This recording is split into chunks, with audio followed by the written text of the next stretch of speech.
লাল রঙের দেখলে মানে ওইটাই আমার। সারাদিন ধরে খুঁজিছে, গরু কিন্তু পায় নাই। সন্ধ্যার পূর্বভাগে বাড়ি এসে একটা জল চৌকির পরে বসে ছেলের দিক তাকাই বলছে যে বাড়ি একটু তামাক সেজে নিয়ে দিই, একদম দিয়ে আবার দেখে আসি গরুটা পায় কিনা। ছেলের দিক তাকাই বলছে বাড়ি তামাক সেজে নিয়ে আয়।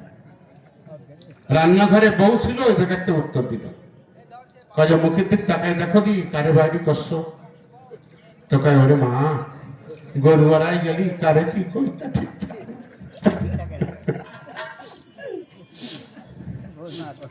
তাহলে গরু আড়াই গেলি মানুষের নাভি দিয়ে আঙুল দিয়ে বলে এত বাচ্চা বাচ্চা বানানো যাবে। তো সহজে সাধারণ কিন্তু ওটা হয় না, ওটা সম্পূর্ণ ব্যাপার। এখন পরের দিন সকালবেলা গরু তো পায় নাই, চলে গেছে থানায়। আপনাদিকে আসে না, আগে শিক্ষিত মানুষ তো কম ছিল, দারোগা হতে গেলে বিশেষ ক্যাডার হওয়া লাগতো না, যে ক্লাস লেখাপড়া করলে দারোগা হতে পারতো, একটু লিখতে টিখতে পারলে।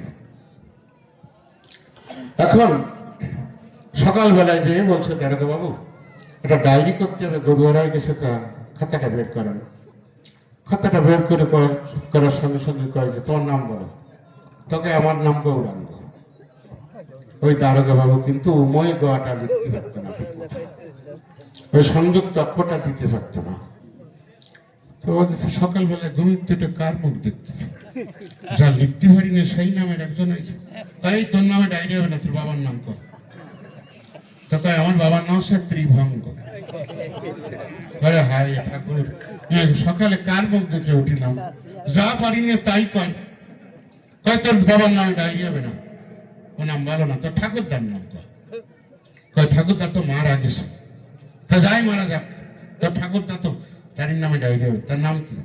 তো কয় ত্রিভঙ্গ। আবার সেই মই গায়, আরে কি যন্ত্রণা। গায়ে এই নামগুলো রাখছে কে রে, ভালো নাম রাখতে পারিস নি?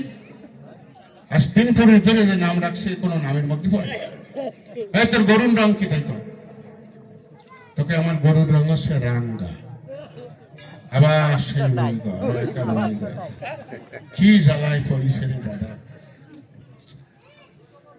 এই গরুর আর কোনো চিহ্ন আছে এই রং ছাড়া? তো কয় আছে, এই দুকন সিং তো তা বাম পাশের কান বাঙ্গা। আবার সেই মই গায়, এ যাবে কোন জায়গায়, বুকি কি লেছে হলো কি সকালবেলায়, এ তো আমি লিখতে পারলাম না। তাই গরুর আর কোনো চিহ্ন আছে? তো কয় আর একটা আছে দারোগা বাবু, গরুটা একটু খোলাইয়ে চলে, পিছনের পা ডান পাশের কানে একটু ন্যাঙ্গা, এরকম একটু বাঁকাই হাঁটে। দারোয়ানকে ডেকে বলছে রে বেটায় বের করে দে, তোর গরুর ডায়েরি হবে না। তাই ভাবছি প্রশ্ন হচ্ছে দারোয়ান গরুর ডায়েরি আজকে হবে নাকি না, তাই চিন্তা করে পাচ্ছি। এখন মহাবিষ্ণু শুয়ে আছেন, ওর মধ্যে মহাশক্তি এবং ব্রহ্মা বিষ্ণু মহেশ্বর 3টি পাওয়ার তৈরি হলো একেবারে মূর্তিমন্ত হয়ে। ব্রহ্মা হচ্ছে সৃষ্টি শক্তি ভরা তার মধ্যে, আর বিষ্ণু হচ্ছে পালন শক্তি, আর মহাদেব হচ্ছে ডিস্ট্রয়ার, ধ্বংস শক্তিতে পরিপূর্ণ তিনি।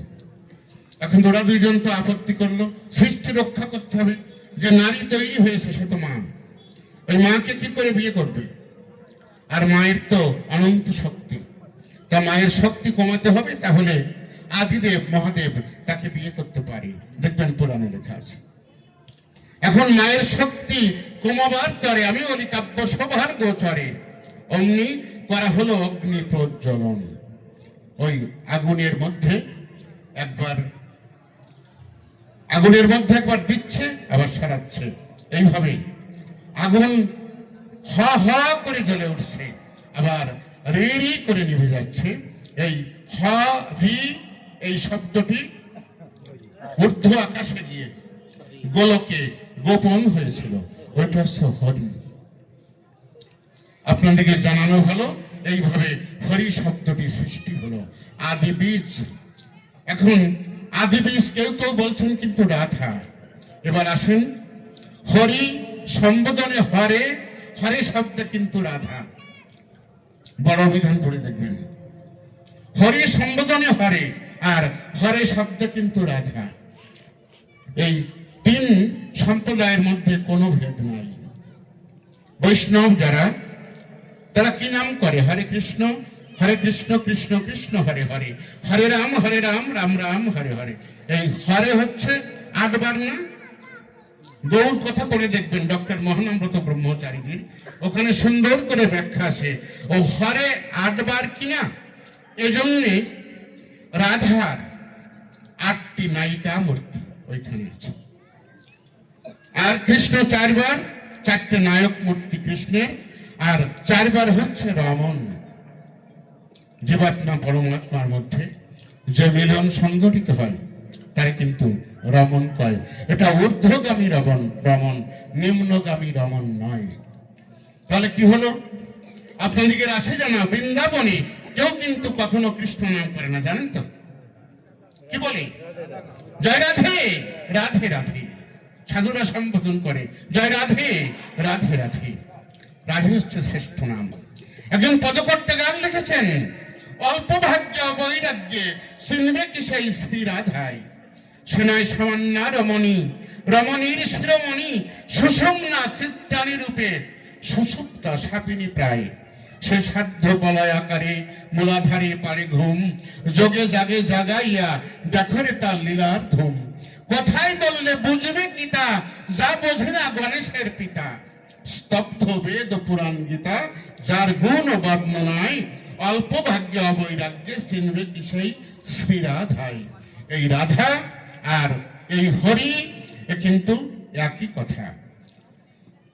তারপরে এখানে সৎসঙ্গের কেউ কেউ আসেন মনে হয়, তাই না? সৎসঙ্গের মানুষ যে নাম করে সেটা পরিপূর্ণ বীজ নামটা আসরে উচ্চারণ করা যায় না, কিন্তু ওটাও হচ্ছে রাধা নাম। তাহলে মতুয়াদের হরিনাম রাধা নাম, বৈষ্ণবদের ওই যে হরে ওটাও রাধা নাম, আর সৎসঙ্গীদের নামও রাধা নাম। আমি বলি আপনাদিগের ঠাই এই যে 3টি সম্প্রদায় আছে, বলতে হবে আপনাদিগের কাছে এই 3 সম্প্রদায়ের মূল নামের মধ্যে কোনো পার্থক্য নাই নাই নাই। কারো কোনো অভিযোগ আছে? তাহলে হরিনামের সৃষ্টি কিভাবে হলো এটাও সংক্ষেপে বলা হলো। যদি আবার কিছু বলে তখন দেখবো যে কি বলা যায়। তারপরে প্রশ্ন এনে সবাতে ধরলো টেনে, আপনারা শ্রবণ করলেন। তাই সর্বধর্ম সমন্বয় করলে তুমি কেমন করে? আচ্ছা, কোরআনে কি বলছে? সূরা ইখলাসে বলছে কি? আপনাদের বলে রাখি, কলহু আল্লাহু আহাদ, আল্লাহু সামাদ।